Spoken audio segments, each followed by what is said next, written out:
have been working hard at the bakery, but we are back and we are going to talk about percent change.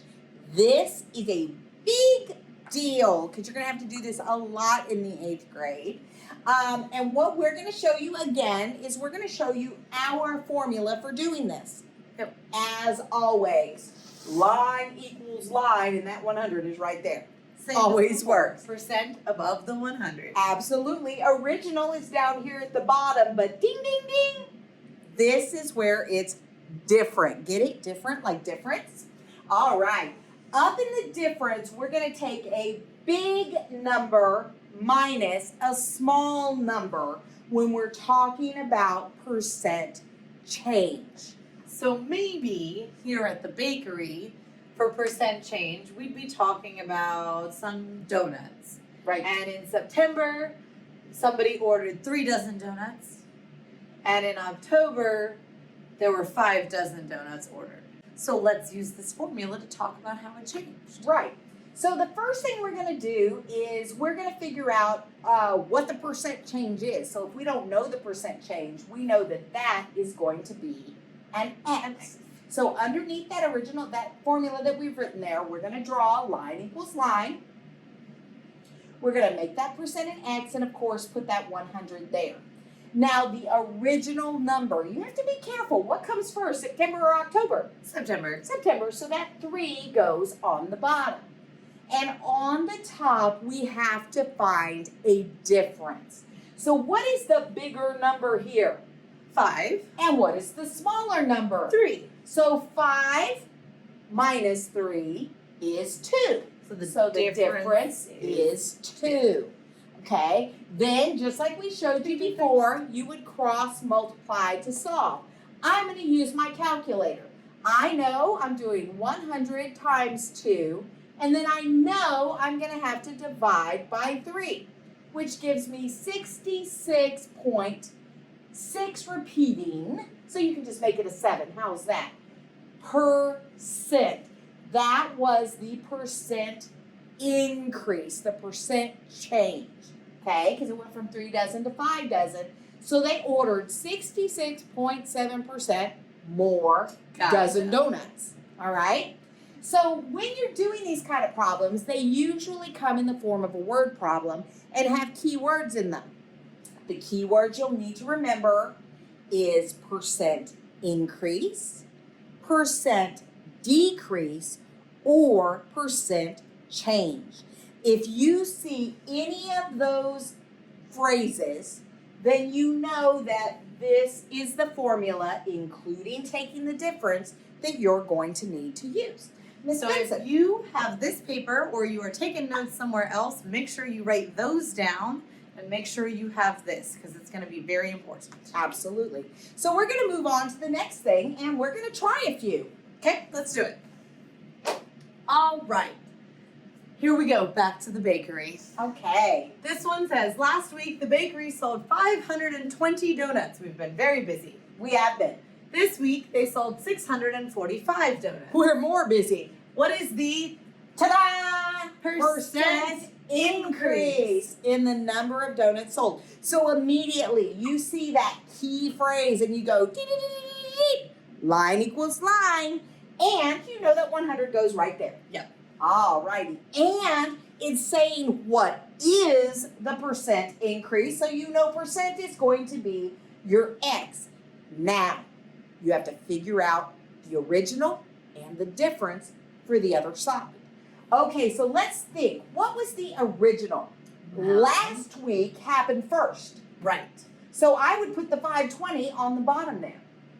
And then this week is 645. So we're going to have to do, over to the side, a little calculation. The biggest number is 645, and the smaller number is 520, which gives us a difference of 125. Now, something I do, just because I tend to forget things, is I do things like this. Big minus small. Big B and little s. And then underneath it, I would write 645 minus 520.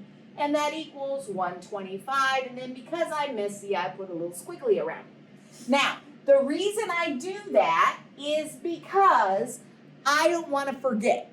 I don't want to forget that I'm taking that difference, okay? So that's how I do it, just in my head, or you could just do it on your calculator, either way. So now we're going to cross multiply and solve. Are you ready? So we're going to do 100 times 125. Yep. And then we're going to divide by 520. 24.04. I'm going to round to the nearest hundredths. And it's a percent. Right. And it's a percent increase.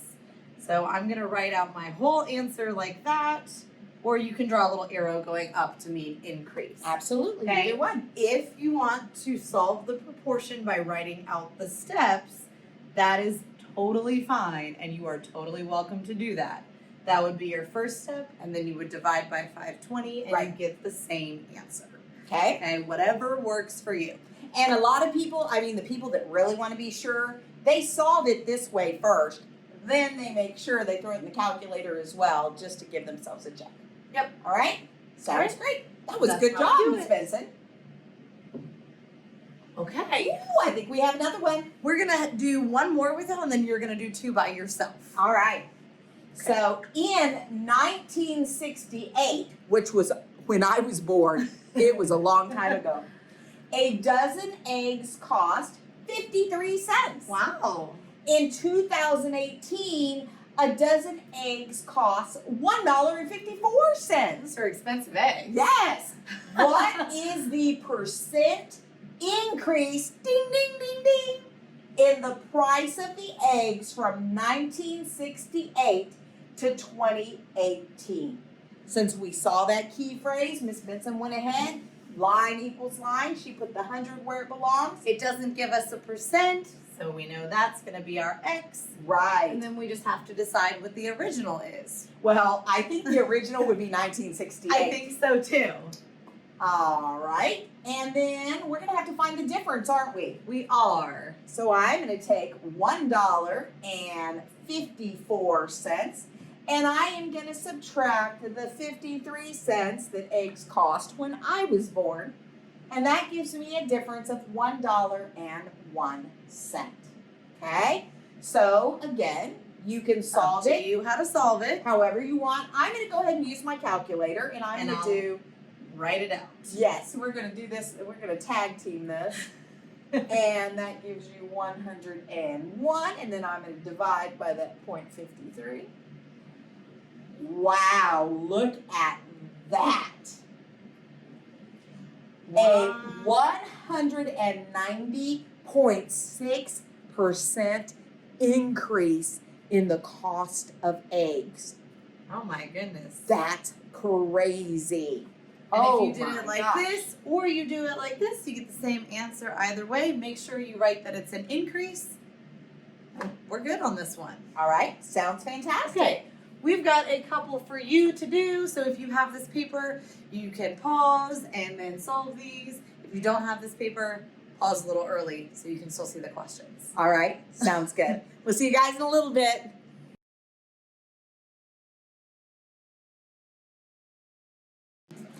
Alrighty, here's our answers.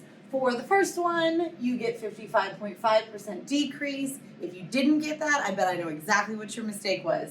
Check up here. This number has got to be the difference. Yep. So the bigger number minus the smaller number. Okay? Okay. And then on this one, we set it up. We did big minus small and got 2. But this time it didn't tell us if we were looking for percent increase or decrease. It just said percent change.